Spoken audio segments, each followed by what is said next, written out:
আসসালামু আলাইকুম। সবাই কেমন আছেন? আশা করি সবাই অনেক ভালো আছেন। আজকে আমি আপনাদের সাথে চিয়া সিড খাওয়ার সঠিক নিয়ম এবং চিয়া সিড খাওয়ার উপকারিতা সম্পর্কে আপনাদের সাথে শেয়ার করতে যাচ্ছি। তো আমার ভিডিওটি যদি আপনাদের কাছে ভালো লেগে থাকে তাহলে আপনারা সবাই আমার চ্যানেলটি বেশি বেশি সাবস্ক্রাইব করবেন এবং আমার ভিডিওতে বেশি বেশি লাইক, কমেন্ট এবং শেয়ার করবেন। প্রথমেই আমি তোমাদের বলে দিচ্ছি চিয়া সিড খাওয়ার নিয়ম। প্রতিদিন 2-3 চামচ চিয়া সিড 1 গ্লাস পানিতে 20 থেকে 30 মিনিট ভিজিয়ে রাখুন। সকালে খালি পেটে অথবা রাতে ঘুমানোর পূর্বে পান করুন। কিভাবে চিয়া সিড তৈরি করতে সেটা আমি আপনাদের দেখিয়ে দিচ্ছি।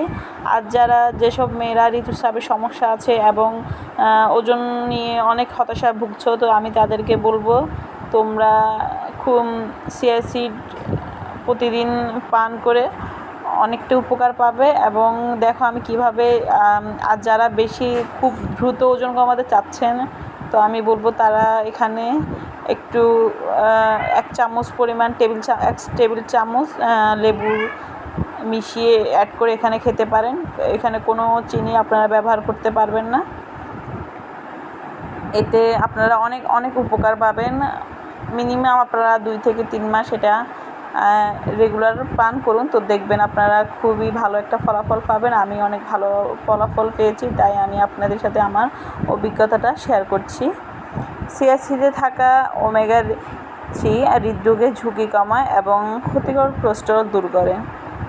এতে প্রচুর পরিমাণে অ্যান্টিঅক্সিডেন্ট থাকায় চিয়া সিড রোগ প্রতিরোধ ক্ষমতা বৃদ্ধি করে, শরীরের শক্তি যোগায় এবং কর্মক্ষমতা বাড়ায়, দূর করে অ্যাসিডিটির সমস্যাও। এতে রয়েছে প্রচুর পরিমাণে ক্যালসিয়াম, ফলে হাঁটু ও জয়েন্টের ব্যথা কমায়, কোলন পরিষ্কার রেখে কোলন ক্যান্সারের ঝুঁকি কমায়, সুন্দর রাখে ত্বক, চুল ও নখ।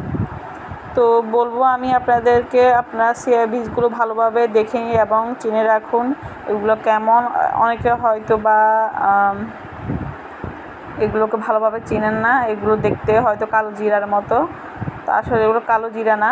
এগুলোকে আপনারা ভালোভাবে দেখুন। এগুলো একটু কিছুটা সাদা বর্ণের, কিছুটা কালাটা বর্ণের, বিভিন্ন রকম।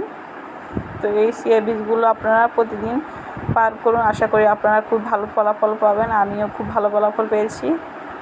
তো আমি আর কথাই বাড়াবো না। যদি আমার ভিডিওটি আপনাদের কাছে ভালো লেগে থাকে তো সাবস্ক্রাইব মাই চ্যানেল। ধন্যবাদ সবাইকে।